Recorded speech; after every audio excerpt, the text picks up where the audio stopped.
In the heart of the United States, a quiet and resilient people navigate the currents of time in a manner that both fascinates and perplexes the modern world.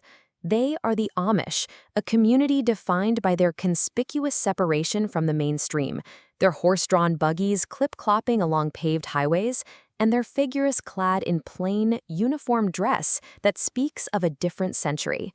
To the casual observer, they represent a living tableau of a bygone era, a people who have simply said no to the relentless march of progress. This perception, however, is a profound oversimplification of a deeply complex and intentional way of life. The Amish are not a people frozen in time, but rather a community that actively curates its existence, making deliberate choices about which elements of the modern world to accept and which to reject.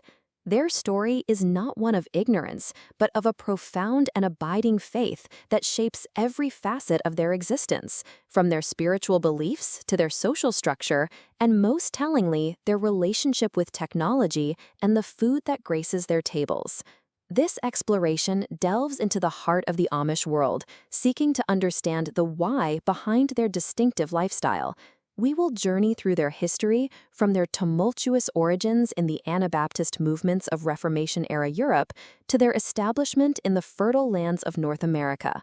We will examine the core tenets of their faith, humility, community, and separation, and the unwritten code of conduct, the ordnung, that governs their lives. Central to this inquiry are two of the most defining aspects of Amish culture: their nuanced and often misunderstood approach to technology and their rich, hearty culinary traditions. These two themes, seemingly disparate, are in fact deeply intertwined, both stemming from a singular desire to maintain a life of spiritual purity and communal integrity. By dissecting their selective adoption of modern conveniences and savoring the simple, self-sufficient flavors of their cuisine, we can begin to piece together a more accurate and intimate portrait of the Amish. They are not merely a curiosity, but a people with a powerful message about community, faith, and the conscious construction of a meaningful life in a world fraught with distraction and rapid, often unexamined change.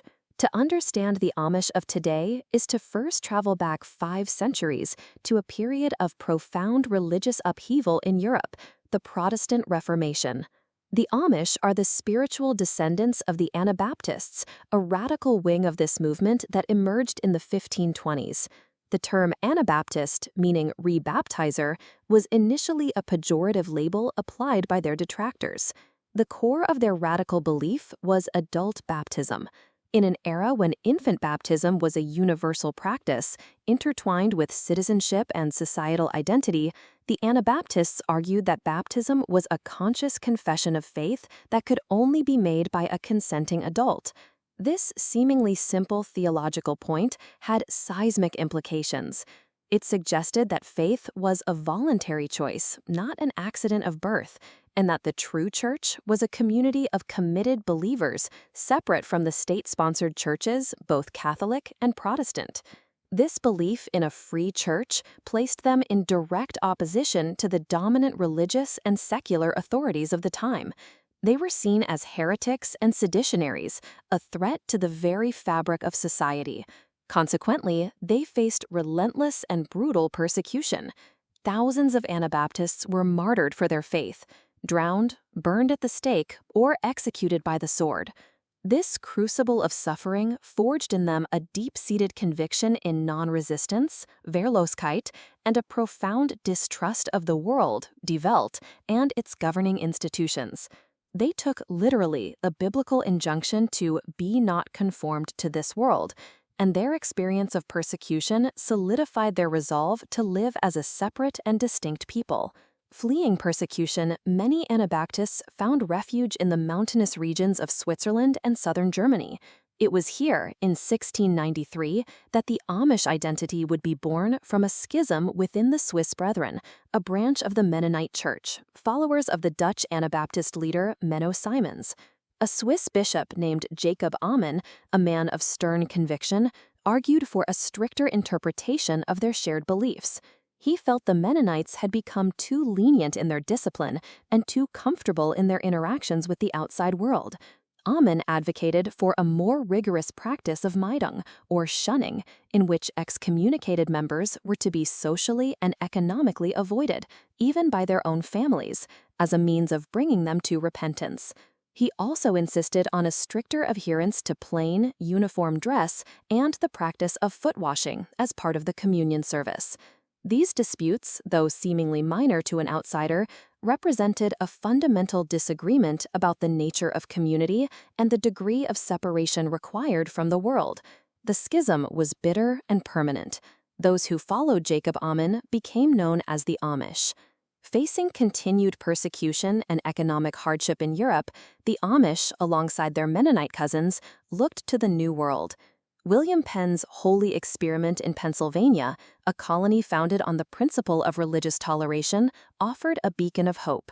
The first major wave of Amish immigration to North America began in the 1720s and 1730s, with many settling in Lancaster County, Pennsylvania, which remains the oldest and one of the largest Amish settlements today. Here, in the rolling hills and fertile soil of their new home, they could finally establish the agrarian, community-focused life they had long sought. This history of persecution, dissent, and migration is not merely a historical footnote. It is the very bedrock of the Amish worldview. It explains their deep-seated desire for separation, their commitment to community as a refuge, and their conscious, questioning stance towards the forces of the outside world. The Amish way of life is governed by a set of principles that stand in stark contrast to the values of modern Western culture. Where the modern world champions individualism, self-expression, and ambition, the Amish prioritize humility, community, and submission. At the heart of this ethos is the German concept of Gelassenheit, a word that defies easy translation, but encompasses a spirit of yieldedness, submission, and self-surrender. It is the belief that one should yield to the will of God, the community, and the church. Gelassenheit is the antithesis of pride and arrogance, and it is the guiding principle that informs every Amish custom, from their plain clothing to their reserved demeanor. The goal of an individual's life is not to stand out, but to fit in, not to accumulate personal wealth or fame, but to contribute to the well-being of the community. This life of yieldedness is lived out within a highly structured community framework. The fundamental unit of Amish society is the church district, typically comprising 20 to 40 families who live in close proximity. This district is the center of their spiritual and social world. Worship services, which are held every other Sunday in a rotating fashion in members' homes, are the most important communal event. There are no designated church buildings. The use of homes reinforces the idea that faith is an integral part of everyday life, not a separate activity confined to a special building. The service itself is long, often lasting 3 hours, and includes sermons preached in Pennsylvania Dutch, a High German dialect, slow, unison singing from the Ausbund, the oldest Anabaptist hymnal, and a shared sense of fellowship. The rules that govern the life of the church district are known as the Ordnung. The Ordnung is not a written systematic rulebook, but rather an orally transmitted code of conduct that is understood and upheld by all members of the community. It is a set of expectations that outline what is and is not acceptable in matters of dress, behavior, and, most importantly, technology. The Ordnung is not static. It is discussed and reevaluated by the community's leaders, bishops, ministers, and deacons, and can vary significantly from one church district to another. This is a key reason why practices can differ between Amish communities, with some being more conservative, Old Order, and others more progressive, New Order. The Ordnung serves a crucial purpose. It acts as a bulwark against the encroachment of the modern world. It is the practical application of their desire for separation. By providing clear guidelines on everything from the color of a woman's bonnet to the type of equipment a farmer can use, the Ordnung minimizes individual decision-making in areas that could lead to pride or competition. It fosters uniformity and equality, ensuring that no member appears more important or worldly than another. Adherence to the Ordnung is a tangible expression of one's submission, Gelassenheit, to the community and the church. To violate the ordinance is to risk social sanction and, in serious cases, excommunication and shunning, Meidung. This system of belief and social structure, Gelassenheit expressed through the Ordnen, is the essential key to understanding the Amish approach to all aspects of life, particularly their famously complex relationship with technology. One of the most pervasive myths about the Amish is that they reject all modern technology. This image of a people frozen in the 17th century is both inaccurate and misleading. The Amish do not see technology as inherently evil. Instead, they view it as a powerful force that must be carefully evaluated and managed to prevent it from disrupting their core values of family, community, and faith. Their approach is not one of outright rejection, but of selective adoption. Before a new technology is allowed into the community, it is scrutinized by the church leaders and members. They ask a series of critical questions. Will this technology strengthen or weaken our family bonds? In Amish culture, food is far more than mere sustenance. It is a central pillar of family life, community fellowship, and cultural identity. The kitchen is the undisputed heart of the Amish home, a bustling center of activity from dawn until dusk. It is here that the values of hard work, simplicity, and togetherness are put into daily practice. Meals are foundational to the rhythm of family life. Families are typically large, and mealtimes are a time to gather, share the day's events, and reinforce family bonds, all conducted in their native Pennsylvania Dutch dialect. The food itself reflects the core Amish values. It is simple, hearty, unpretentious, and made from scratch with fresh, wholesome ingredients. There is little room for fancy culinary trends or exotic ingredients. Instead, the focus is on traditional, time-tested recipes that provide comfort and nourishment for a life of physical labor. This emphasis on food extends outward from the family to the wider community. Communal meals are a cornerstone of Amish social life. The most significant of these is the shared meal that follows the bi-weekly church service. After 3 hours of worship, the host family provides a simple lunch for the entire congregation. This meal, often consisting of bread, cheese spreads, pickles, and coffee, is a vital time for fellowship and reinforcing social ties. Food also plays a central role in larger community events that mark the passage of life. Weddings are celebrated with a massive feast, often involving hundreds of guests and days of preparation by the women of the community. Funerals, too, are followed by a communal meal, providing comfort and support to the grieving family. Perhaps no event better illustrates the connection between food and community than the barn raising. When a family needs a new barn, the entire community, men, women, and children, gathers to construct it, often in a single day. This incredible feat of cooperative labor is fueled by a prodigious amount of food prepared by the women. Tables groan under the weight of roasted chicken, mashed potatoes, noodles, casseroles, salads, freshly baked bread, and an astonishing array of pies and cakes. This tradition of feasting and frolicking is not just about feeding hungry workers. It is a celebration of their collective strength and interdependence. It demonstrates that in the Amish world, no one stands alone. Every dish served, every loaf of bread baked, is an expression of Gelassenheit, the yielding of individual time and resources for the good of the whole. The foundation of Amish cuisine is a deep and abiding connection to the land. For generations, the Amish have been an agrarian people, and their cooking is a direct reflection of a self-sufficient, farm-based lifestyle. While fewer Amish today are full-time farmers, the principles of growing and raising their own food remain deeply ingrained in the culture. Nearly every Amish home has a large and meticulously tended garden, which provides a significant portion of the family's food supply.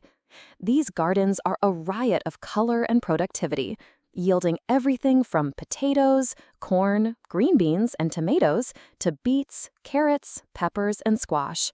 Farming practices often follow traditional methods, prioritizing sustainability and stewardship. In the most conservative communities, fields are still tilled and harvested using horse-drawn equipment.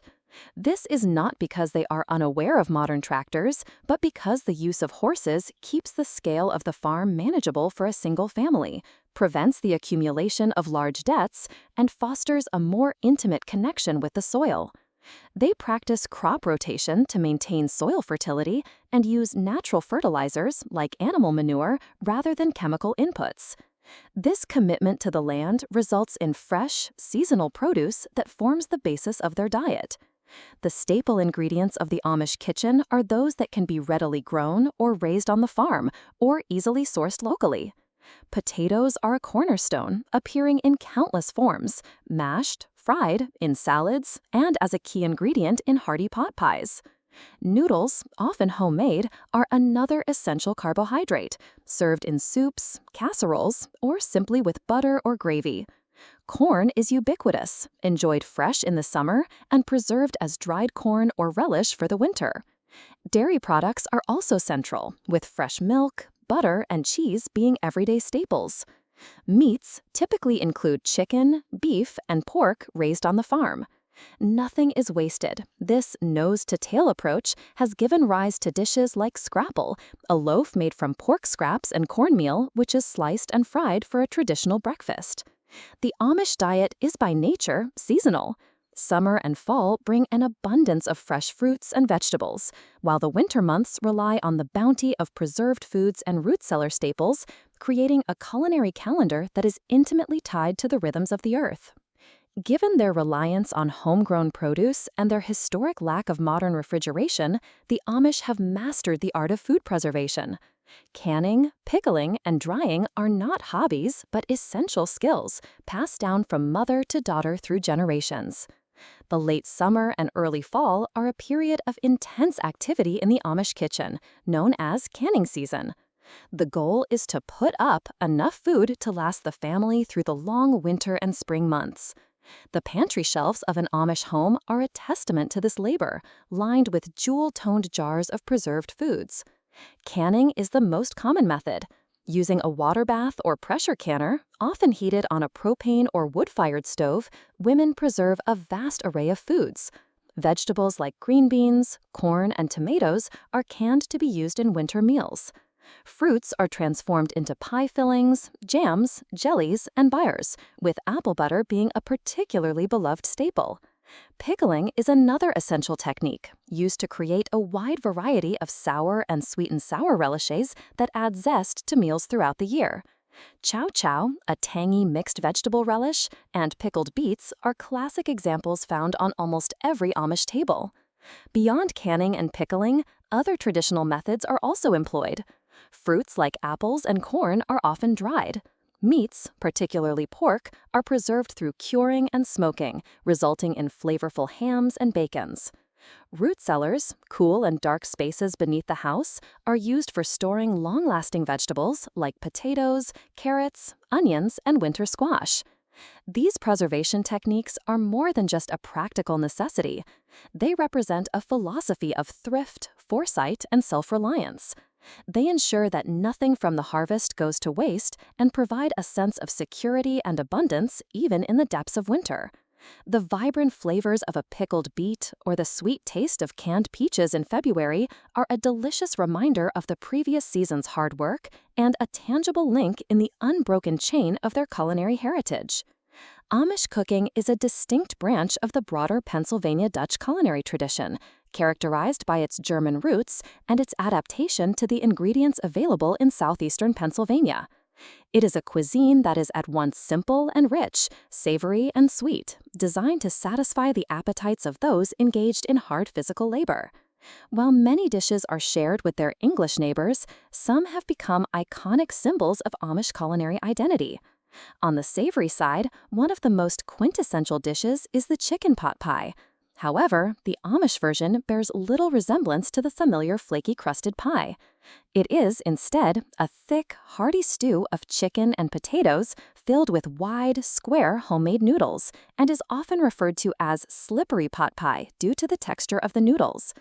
Another staple is the casserole, a practical and versatile dish that can be made with a variety of ingredients, often featuring noodles, meat, and a creamy sauce. Ham loaf, a variation on meatloaf made with ground ham and pork and often topped with a sweet brown sugar glaze, is another popular main course. However, it is perhaps in the realm of baked goods and desserts that Amish cuisine truly shines. The Amish have a legendary sweet tooth, and baking is a cherished skill. No discussion of Amish food would be complete without mentioning shoofly pie.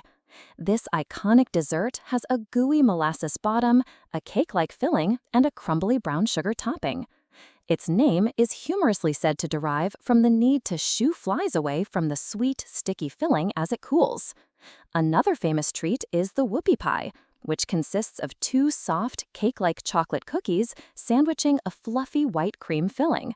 Not quite a cake and not quite a cookie, it is a beloved snack and dessert. Other baked staples include friendship bread, a sourdough starter-based bread that is shared among friends and neighbors, and a wide variety of other pies, from classic apple to the more unusual Bob and Andy pie, a simple custard pie. These dishes, both savory and sweet, tell a story. They speak of a culture that values resourcefulness, using every part of the animal in scrapple, community, the shared feast of a wedding roast, and the simple, profound pleasure of a sweet treat at the end of a long day's work. They are the flavors of a life lived close to the land and close to one another. The world of the Amish, at first glance, a study in contrasts and contradictions, reveals itself upon closer inspection to be a remarkably consistent and coherent tapestry of faith and practice. Their carefully managed relationship with technology and their deeply rooted culinary traditions are not separate phenomena, but two sides of the same coin, each a deliberate expression of their core values. The decision to forego a car in favor of a horse and buggy springs from the same well of belief as the decision to prepare a simple, hearty meal from the fruits of their own garden.